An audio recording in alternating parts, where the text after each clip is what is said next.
Pagi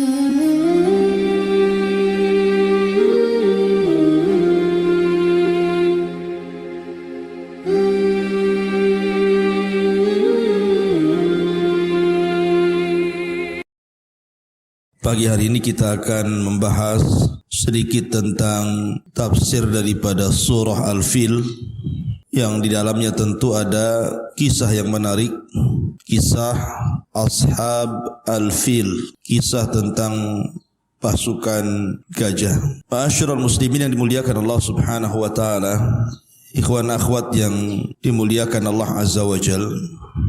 Awal kisah ini berasal dari sebuah negeri di Yaman namanya Najran. Di Yaman ada satu negeri namanya Najran. Najran ini mayoritas manusianya beragama Nasrani kala itu. Najran mayoritas agamanya kala itu adalah Nasrani. Tetapi tentu Nasrani yang masih berpegang dengan agama Isa ibnu Maryam, bukan Nasrani yang sudah menuhankan Isa, mengatakan Isa anak Tuhan, Isa satu di antara tiga Tuhan, atau Isa adalah Tuhan itu sendiri. Bukan itu, tapi Nasrani yang masih mentauhidkan Allah Subhanahu wa taala. Masalahnya di Najran itu dipimpin oleh seorang raja, rajanya pula Yahudi, namanya Dzu-Nuwas. Dzu-Nuwas namanya. Karena Malikul Arab, raja-raja Arab itu biasanya, terutama raja Yaman, itu selalu namanya dimulai dengan kalimat Dzu, seperti Dzulqarnain dari Yaman. Dzu-Nuwas itu raja Najran. Lah Dzu-Nuwas ini agamanya Yahudi, tetapi masyarakat Najran itu mayoritas Nasrani.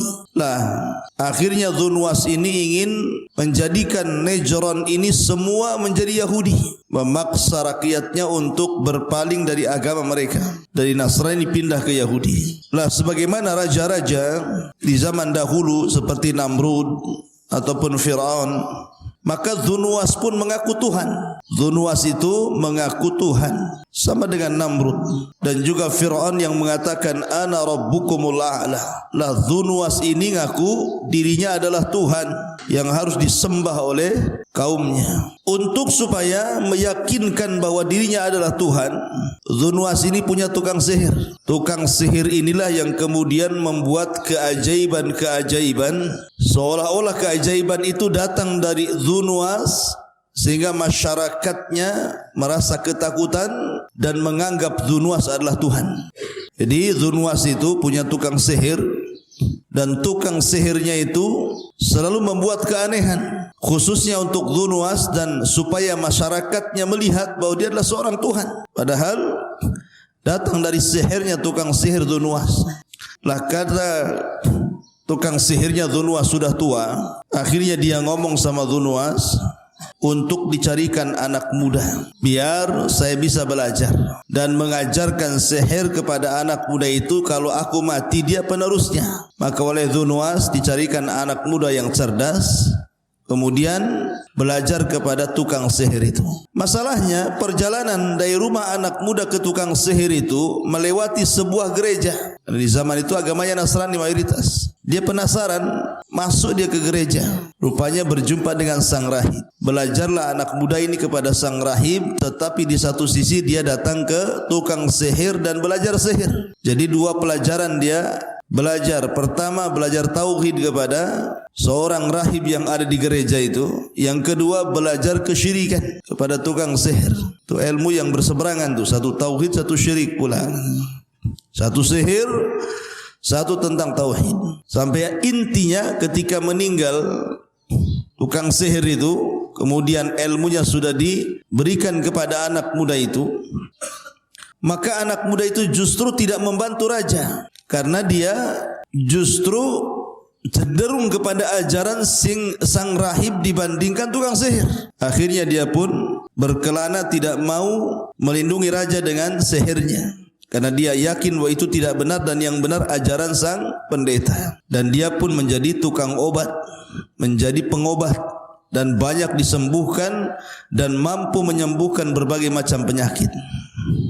Sampai akhirnya ada menterinya raja Dzunwas itu buta. Bisa disembuhkan pula sama dia penyakit buta itu. Tetapi walaupun dia sebagai penyembuh seperti itu, tetapi itu sarana dakwah bagi dia. Jadi sambil mengobati orang, sambil berdakwah mengajak kepada tauhid. Dan banyak orang yang beriman dengan anak muda ini. Jadi banyak orang yang beriman kepada Allah, mentauhidkan Allah gara-gara anak muda ini. Karena dalam setiap pengobatannya dia mensyaratkan untuk beriman dulu kepada Allah, baru diobati gitu ya. Termasuk Perdana Menteri Dzunwas ini yang buta kemudian melek tadi, dia pun akhirnya beriman dengan Allah gara-gara anak muda itu. Nah, ketika berjumpa dengan Dzunwas, kaget loh. Kamu kemarin buta, kenapa sekarang sudah melihat? Siapa yang menyembuhkan? Maka menteri ini tidak mengatakan anak muda itu, tetapi mengatakan Allah yang menyembuhkanku. Marah Dzunwas. Gimana dia ngaku Tuhan, tiba-tiba kemudian di sampingnya ngomong yang menyembuhkannya Allah. Berarti ada Tuhan selain dia kan begitu. Maka disiksanya orang ini, dipaksa siapa yang menyembuhkannya. Rupanya ditangkap pula anak muda itu. Terakhir anak muda itu ngaku siapa yang mengajarkannya sang rahib. Ditangkap juga sang rahib. Tiga-tiganya ditangkap, masuk ke dalam sel. Kemudian sang raja pun menyiksa tiga-tiganya ini, suruh murtad dan mengakui ketuhanannya, tetapi tiga-tiganya tetap istiqomah. Pertama dipanggilnya menterinya itu, karena tidak mau kufur, akhirnya digergaji dari atas kepala sampai kaki, terbelah jadi dua. Jadi dari sini digergajinya sampai belah jadi dua, mati-matilah digergaji. Ya. Kemudian gurunya sang anak muda itu dipanggil lagi sang rahib. Suruh murtad enggak mau, digergaji lagi, mati. Anak muda ini ketika mau digergaji, sang raja enggak mau. Saya mau membuat perhitungan dengan anak muda ini gara-gara dia gaduh semuanya. Akhirnya dia mengutus prajuritnya bawa anak muda ini, lempar di atas gunung. Akhirnya dibawalah oleh prajurit anak muda ini ke atas gunung. Anak muda ini berdoa kepada Allah agar Allah melindungi dia. Dan Allah kabulkan sampai di atas gunung. Tiba-tiba gunung itu menggema, gempa besar. Para prajuritnya pada jatuh mati. Gara-gara gempa itu, prajurit yang mengangkat dia ke atas gunung mati semua, kecuali anak muda itu masih hidup. Dia turun. Kaget sang raja melihat dia masih hidup. Ditangkap lagi anak muda itu. Kata sang raja, bawa dia ke tengah lautan, lempar di tengah lautan. Ketika di tengah lautan, anak muda ini berdoa lagi kepada Allah. Tiba-tiba datang ombak menghampas seluruh kapal prajurit raja. Akhirnya karam, mati semua. Anak muda ini masih hidup, tak mati-mati. Ya. Sang raja dengar anak muda itu masih hidup, marah lagi, tangkap anak muda itu. Jadi asli ditangkap mau dibunuh, tak bisa mati anak muda ini. Sampai suatu ketika anak muda ini karena sudah tahu dia tidak mungkin lolos, kemanapun dia pergi pasti ditangkap dan akan ada upaya pembunuhan. Dia ingin kematiannya husnul khotimah. Akhirnya dia pun mengatakan kepada sang raja, raja, Dzunwas, kamu tidak akan bisa membunuhku kecuali ikuti saranku. Kumpulkan manusia di lapangan, buatkan aku tiang gantungan, salib aku di tiang itu. Aku akan berikan satu anak panah kepadamu. Dengan anak panah itu, kau lemparkan anak panah itu, arahkan ke pelipis mataku. Tetapi sebelum kau lepaskan anak panah itu, kau harus mengucapkan Bismillahi Rabbil Ghulam. Bismillahi Rabbil Ghulam. Sepakat raja. Senang dia, oh begini cara membunuhmu ya. Baik katanya. Dikumpulkan orang-orang Najran, sampai-sampai Ibnu Katsir rahimahullah ta'ala menyebutkan jumlahnya itu sampai 20.000 lebih manusia yang ada di Najran dikumpulkan. 20.000 lebih hadir di lapangan itu. Kemudian raja pun membuat tiang gantungan, disaliblah anak muda itu di situ. Kemudian anak muda itu setelah memberikan anak panah kepada sang raja Dzunwas, maka Dzunwas ingin menampakkan bahwa dia adalah Tuhan dan bisa membunuh anak muda itu. Ditariknya anak panah dari busurnya, kemudian dia mulai membaca Bismillahi Rabbil Ghulam. Tidak sadar dia. Dia akan ngaku Tuhan, tetapi dia malah mengucapkan bismillah dengan menyebut nama Allah, Rabbnya si fulan, secara otomatis membatalkan ketuhanannya. Ya. Dia kan Tuhan, harusnya jangan ngomong bismillah birabbil ghulam. Tapi itulah siasat anak muda itu. Ketika dia menyebutkan bismillahirabbil ghulam, orang-orang mendengar semuanya, melesatlah anak panah itu tepat di pelipis anak muda itu, kemudian meninggal. Manusia yang menyaksikan ketika itu, tiba-tiba mereka berteriak, amanna birabbil ghulam, amanna birabbil ghulam. Kami beriman dengan Rabbnya anak muda itu. Melihat hal itu raja stres. Ini yang beriman 3 orang. Gara-gara matinya anak muda ini yang beriman 20.000 orang. Namanya gugur 1 tumbuh 20.000 tuh. Ya. Jadi raja stres nih.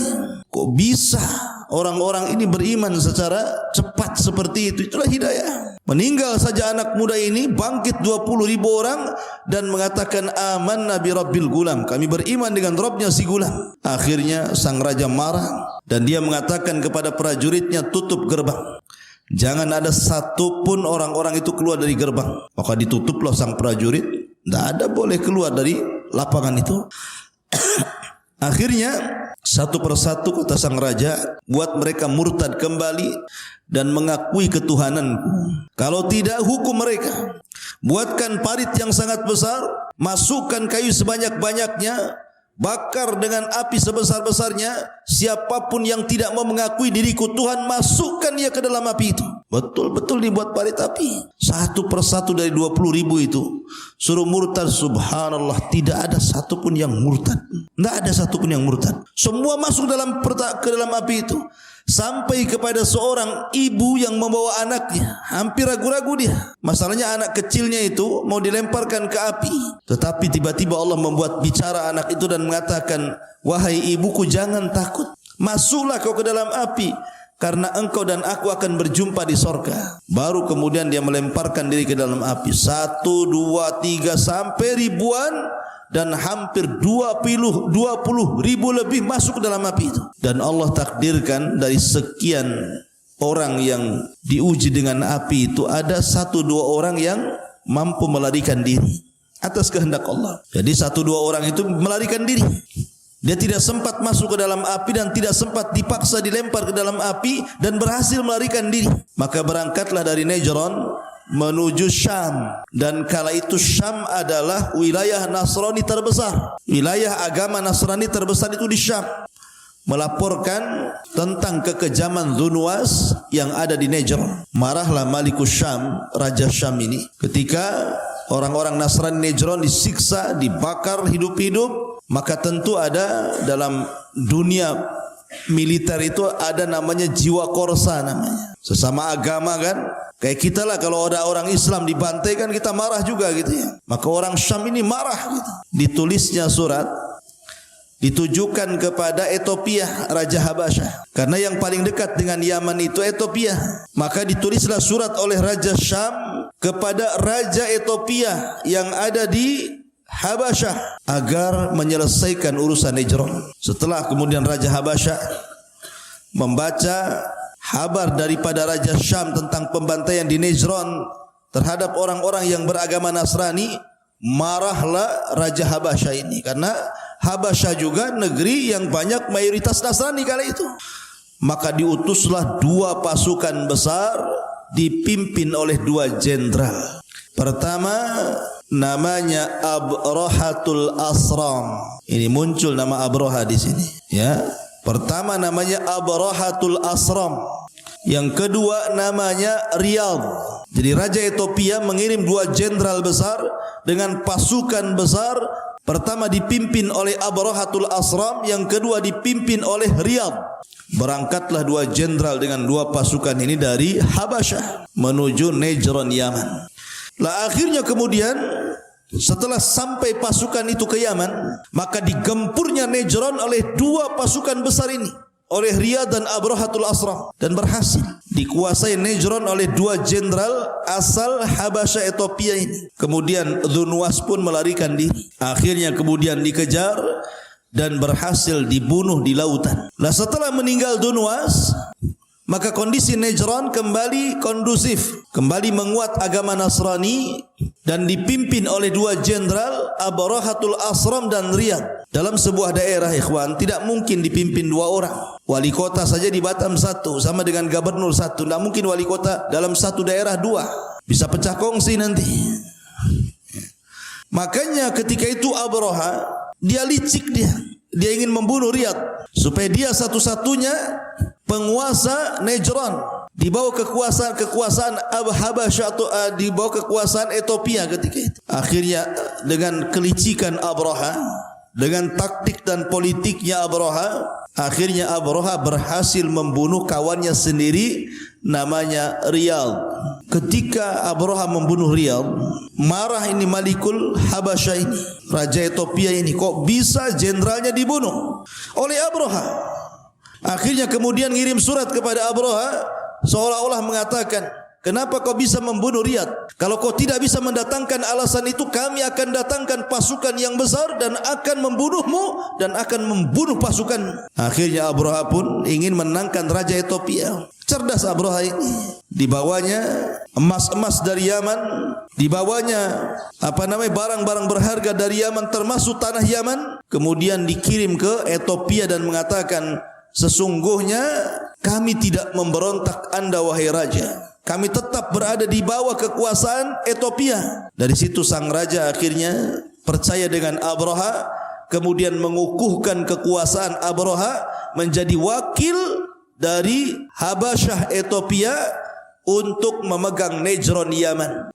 Maka jadilah Abraha raja Najran menggantikan Dzunwas. Lah setelah Abraha menjadi raja, Abraha ini kan bukan orang Arab, tidak pandai pun berbahasa Arab. Dia melihat kebiasaan orang-orang Arab. Yaman itu kan Arab, kalau Ethiopia bukan Arab. Jadi melihat kebiasaan orang Yaman. Orang Yaman itu suka datang ke Mekah, mengagungkan Ka'bah setiap setahun sekali. Mereka melakukan haji dan umroh, tentunya ala jahiliyah lah, tapi masih mengagungkan Ka'bah. Terpikirlah oleh Abraha untuk mengalihkan kiblat manusia dari Ka'bah ke Najran. Gimana caranya orang Arab tidak datang lagi ke Ka'bah dan datang ke Najran? Akhirnya dibuatlah oleh Abraha itu semacam gereja termegah kala itu, tertinggi kala itu, sampai disebut Kullas. Diambil dari kolam suah. Kolam suah itu peci ya, bahasa Arabnya. Saking tingginya disebut Kullas. Tinggi banget gerejanya itu, tinggi sekali, besar, megah, tinggi gitu kan gerejanya. Sampai kalau negak ke atas itu kopiahnya jatuh, saking tingginya itu, lehernya pegel.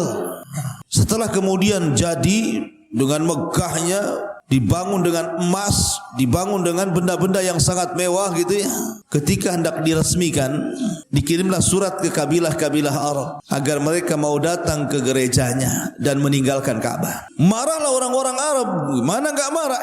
Enggak bisa menggantikan Ka'bah dengan gereja. Siapa yang bisa menggantikan Ka'bah dengan gereja? Tidak ada. Kemarahannya sampai akhirnya seorang laki-laki dari Bani Kinana, seorang anak muda dari Bani Kinana, berjalan kaki dari Mekah menuju Yaman.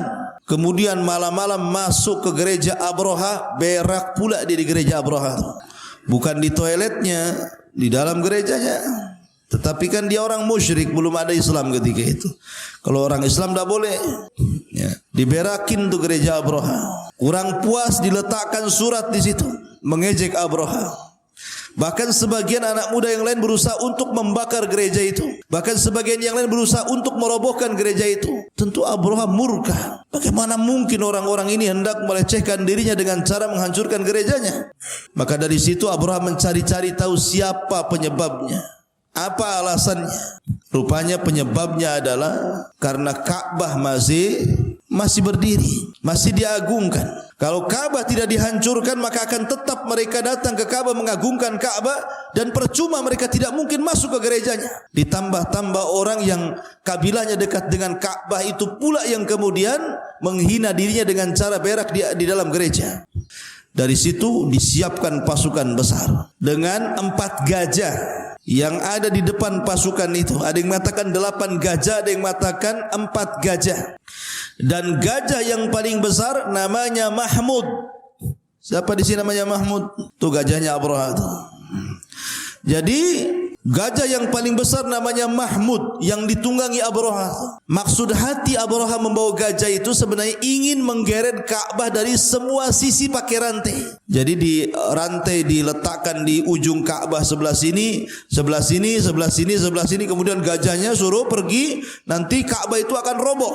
Itu maksudnya. Membawa Ka'bah itu untuk menghancurkan Ka'bah. Maka berangkatlah 4 gajah, ada yang mengatakan 8 gajah, kemudian pasukan berkuda, pasukan jalan kaki, pasukan yang sangat besar dari Najran menuju Mekah.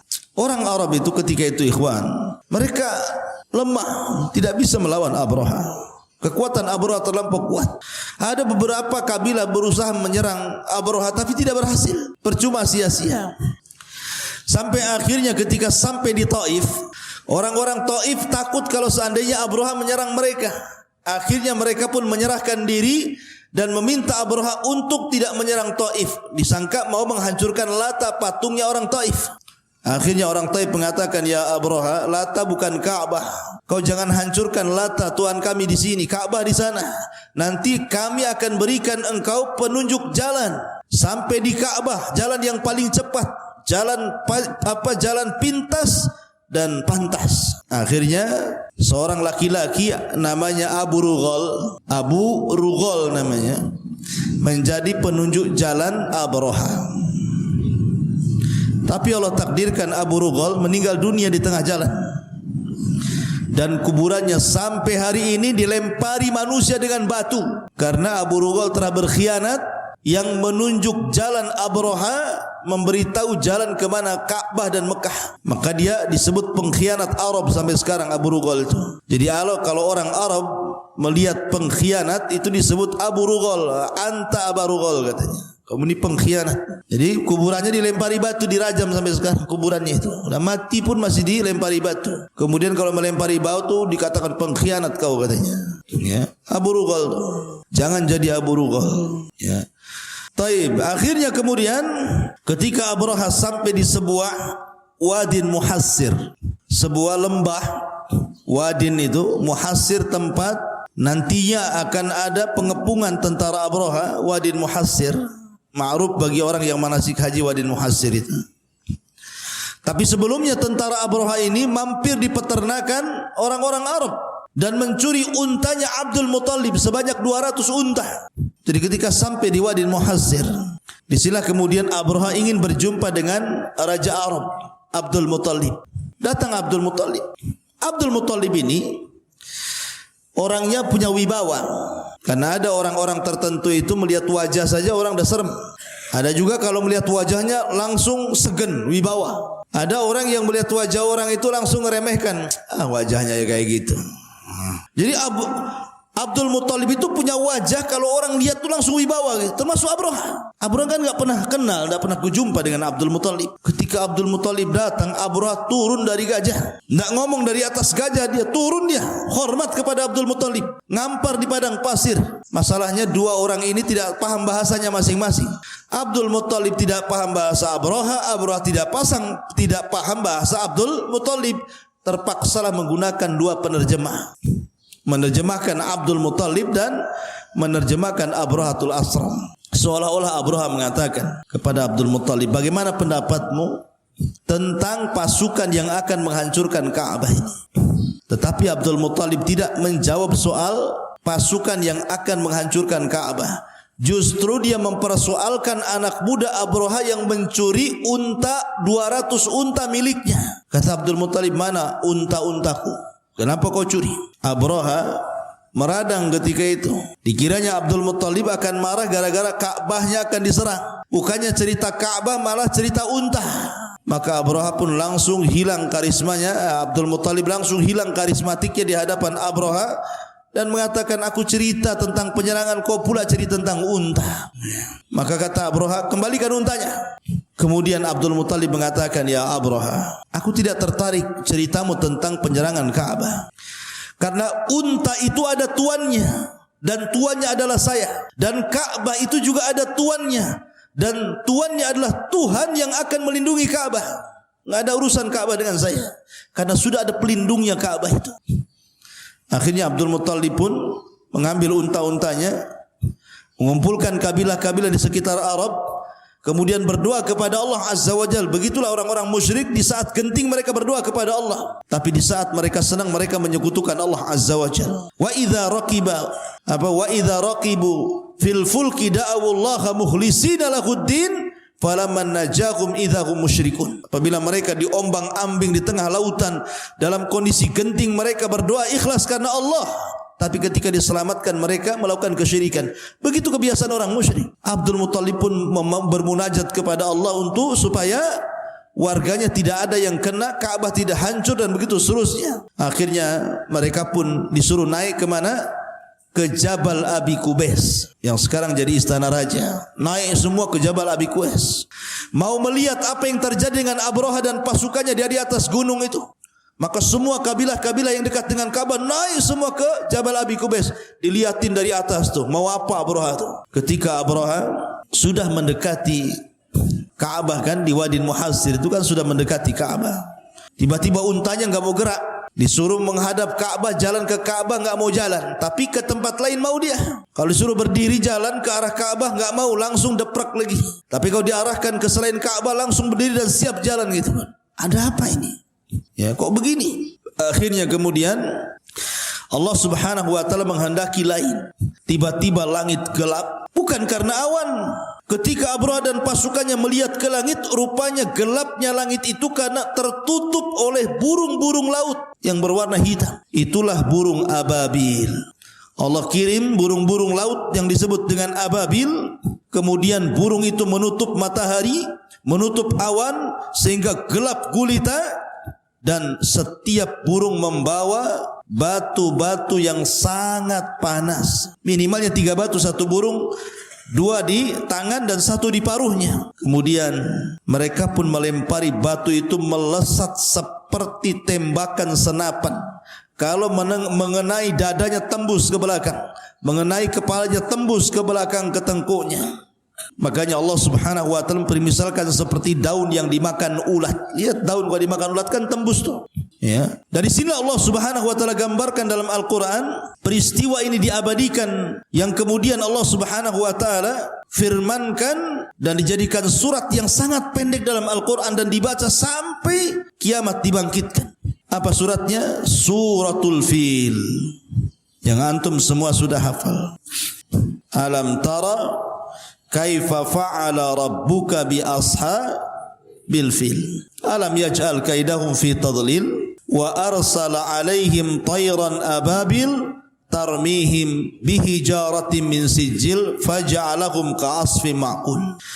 Tidakkah engkau lihat wahai Muhammad apa yang terjadi, apa yang diperbuat Rabbmu terhadap ashabul fil, pasukan Abrahatul Asram yang membawa pasukan gajah untuk menyerang Ka'bah itu. Alam tara kaifa fa'ala rabbuka bi ashabil fil alam yaj'al kaidahum fi tadlil. Bukankah kami jadikan tipu daya mereka sia-sia? Lihat bagaimana Allah Subhanahu wa taala membatalkan makar mereka. Wa makaru makran wa makarna makran wallahu khairul makirin.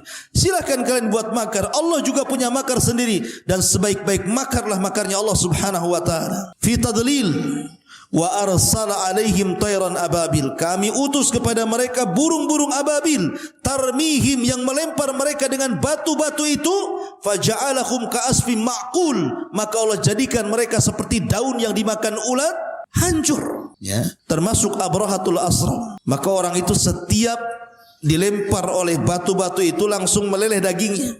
Tidak ada yang selamat dalam peristiwa ini. Abraha sempat diselamatkan dan sampai di Son'a Yaman, tapi kemudian juga Allah Subhanahu wa taala mengadab Abraha dan tetap mengalami kematian.